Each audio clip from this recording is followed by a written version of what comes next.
My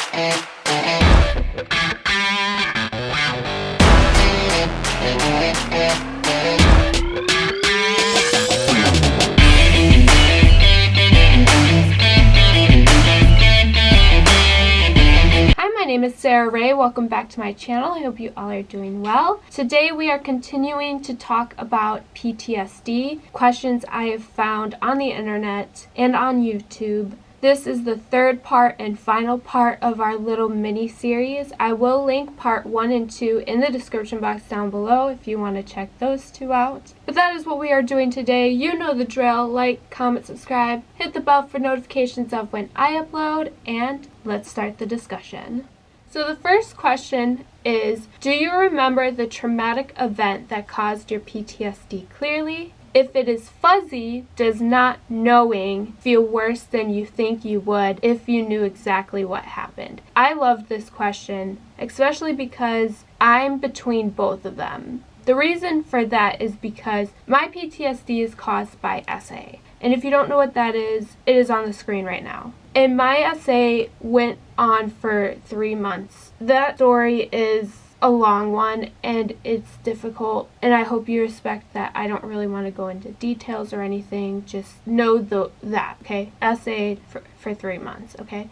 And it was just a terrible situation. Okay.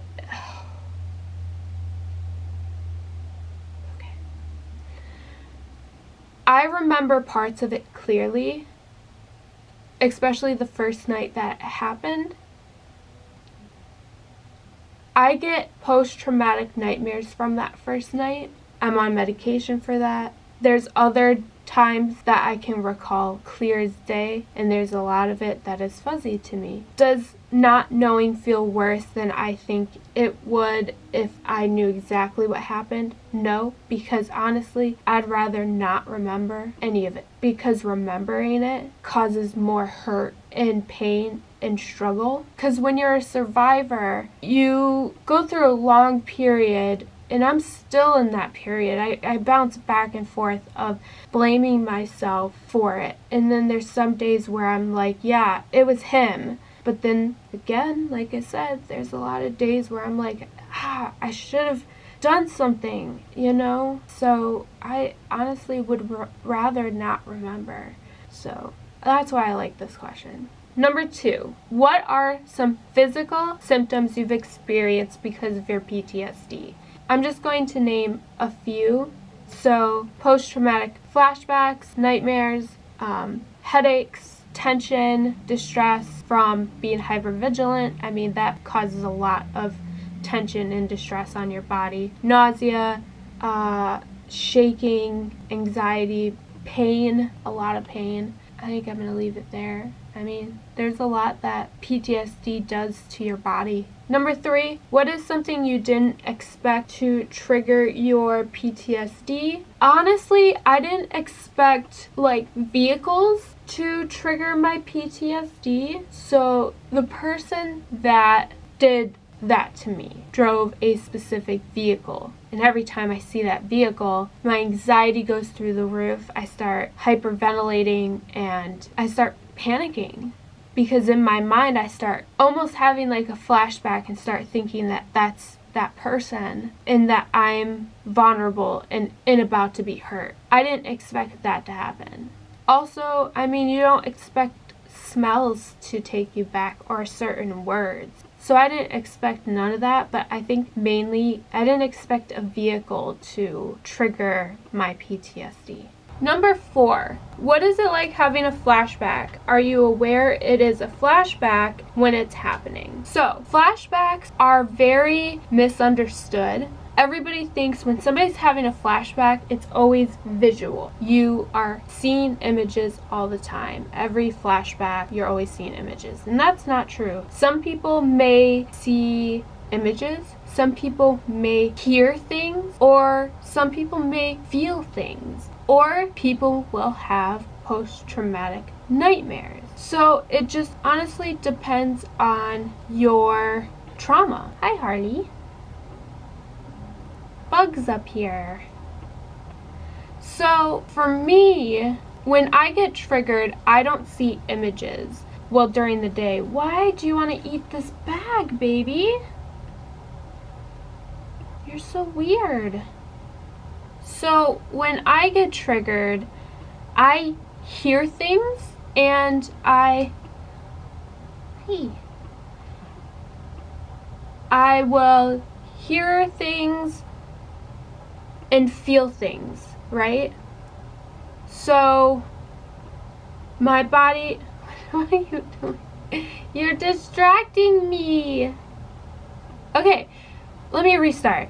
When I get triggered, I will hear things. I will also have times where I feel things. I've never during the day had full-on images. Stop eating this bag, ma'am. But at nighttime, I get post-traumatic nightmares. So, what's the difference between post-traumatic nightmares and just nightmares in general? Well, post-traumatic nightmares are more intense than regular nightmares, and they're very similar to waking flashback memories. So they're quite like people who get flashbacks and actually see images. That's almost the same thing as post-traumatic nightmares. You're reliving that memory, just sleeping. Now, are you aware it is a flashback when it's happening? For me, I am not fully aware. I'm hearing and reliving it, and I'm anxious, and it isn't until if I'm with somebody, they kind of get me out of it, am I realizing what's happening? Or if it's my post-traumatic nightmares, do I wake up from it and realize that it happened? So for me, I'm not fully aware. I think maybe on some level I am, because for instance, when I'm triggered by a certain building that I try to avoid, I will relive and hear that moment. And I guess in my mind, I'm seeing that image and I know I'm not there, but at the same time, I'm hearing it, I'm feeling it, and it's like I'm there, but I'm not there visually. Does that make sense? So on some level, you are aware that you're not there, but at the same time, it's subliminal. Does that make sense? You're aware, but you're not. Okay, that's the best way I can describe it.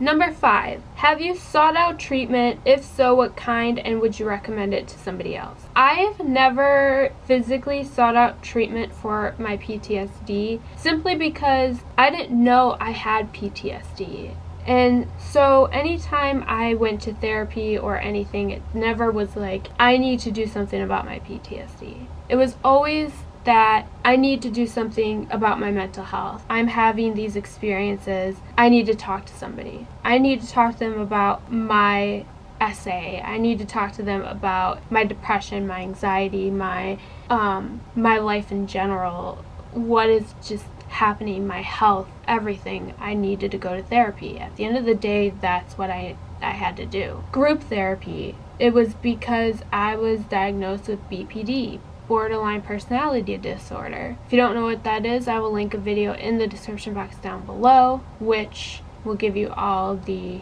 down low on what that is. But it was never like I went and sought out specific treatment for PTSD. It was always I went to a treatment, and it ended up being something that I could use for my PTSD. It was like a blessing in disguise. So, therapy diagnosed me with PTSD. When I went to group therapy for BPD, I went into a group for dialectal behavior therapy, DBT. That gave me the skills, the coping skills to learn, to use when I am triggered and need a way to come back to the present moment. And that's exactly what DBT is. Mindfulness, bringing you to the present moment. I would recommend that to every single person with PTSD or mental health, period, because DBT gives you so many skills in your tool belt that you can use at any given moment. It's just incredible, and it's helped me so much. I would recommend that. Therapy in general, I always am for therapy, because having a person you can go to that is neutral and will be there is just a great thing. So those are the treatments I've found so far. So the main one I would recommend is DBT. Next question is, what kind of things do you recommend focusing on to calm yourself down? So there's a lot of things I would recommend to you to do to calm yourself down. So one is to find an object that you can place on you at all times that you can use to calm yourself down. So I told you in, I think it's the first video that I did, that my necklace right here is my object I use to calm myself down. I rub it and it makes me feel so much better. It is a necklace that means the world to me, so rubbing it really calms me down. It's a grounding technique, so having an object that you can use to rub, and that is something that's very calming. So find an object you can use to hold, rub, kind of play with is one that I think you can use. Another one, listen to music, not dark, depressing music. We do have a positive music playlist you can check out. I will link that in the description box down below. But calming yourself down, listening to some music is always to me, such an incredible outlet for us that we should always take advantage of, because it's there and it's such a gift. So music, drawing, I'll make a video on this, but a little thing you can do, and it's called the pumpkin technique.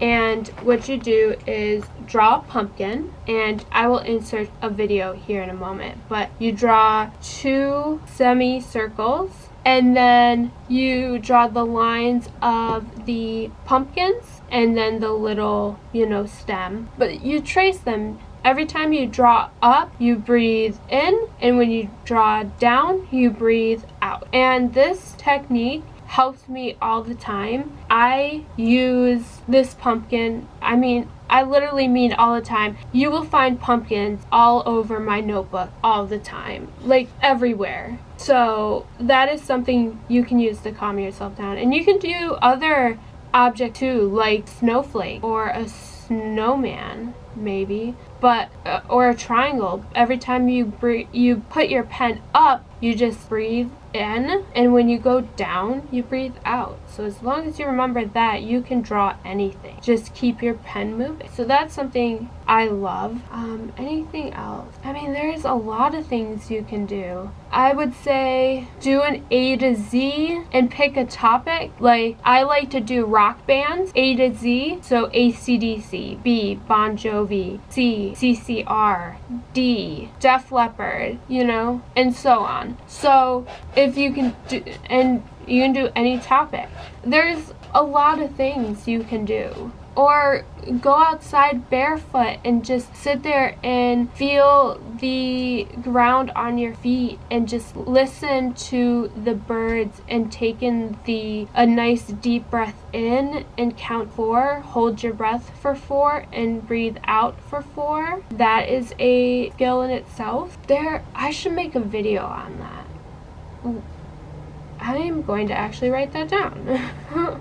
The next question is, how can people around you help make you feel more comfortable when going through an episode? So this is something very important to talk to your support group about. And if you need some more information about support groups and how to build a healthy support group, I do have a video about it. It'll be linked in the description box down below. So another thing is, what might work for me or not work for me may not work for you or may work for you. Knowing your triggers and your cause and everything around your PTSD is very important. For example, my cause for my PTSD and all my triggers. When it comes to an episode, I can't be touched, cuddled, or have any physical contact because of my cause. So when I'm going through an episode or a few minutes after, I don't want to be touched because that's a trigger for me.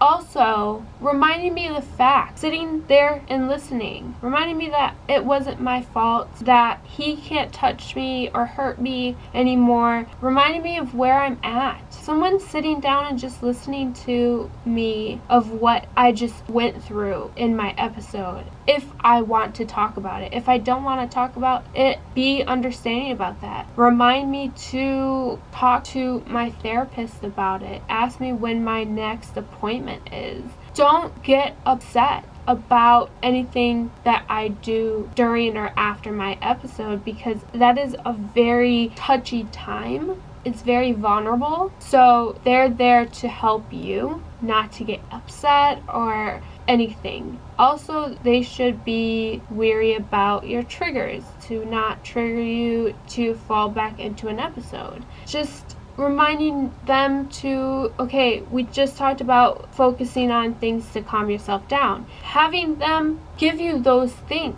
to make you more comfortable. So there's a lot they can do, okay? Last question is, knowing about your experience with PTSD, what could you say to others with PTSD that could help them deal with the pain and trauma from certain events? So I think the first thing I would say is that knowing that it's inevitable that you will experience the pain and trauma. First off, knowing that is important because now you can figure out what your triggers are. Learning what your triggers are is utmost important when it comes to PTSD, because once you figure out what those triggers are that causes that pain and trauma that is inevitable, because it goes hand in hand with PTSD, you can learn to avoid those triggers. At some point you will end up experiencing those triggers and going through that pain and trauma. But once you learn how to go around these triggers, you will experience that pain and trauma less and less. It's still going to be there. That doesn't mean you will get rid of that pain and trauma fully. That pain and trauma will always be there, but not forever. I don't know. Nobody knows how long PTSD lasts. That's the thing. Some people don't have it forever and some people do. It just depends on how you handle it, how you go to therapy, and how hard you work on it and get through it, and really how you yourself work through it is what I understand from what my therapist tells me, what I've read on PTSD and everything. It just depends on the person, really. Also, learning ways to calm yourself down, bringing you back to the present moment, learning about mindfulness, having those coping skills in hand will be really important as well. Almost as important, if not more important, as knowing those triggers, because once you have those skills in hand, those tools, you can learn how to manage those triggers when they happen and that pain and how to handle it.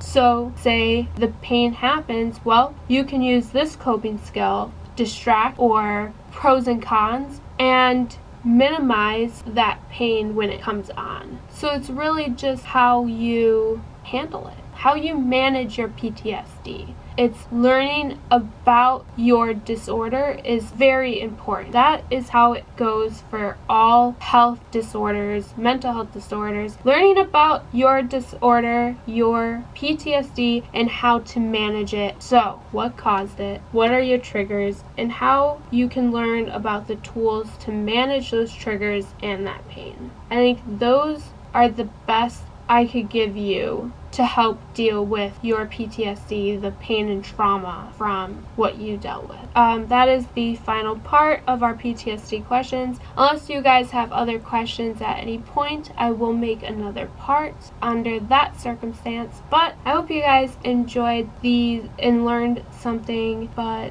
thank you guys so much for watching. I hope you guys stay safe and well. If you guys have a story that you guys want to share, you can email me. My email is in the description box down below. Your next two videos are Def Leppard Saturdays, and on Sunday it is Metallica.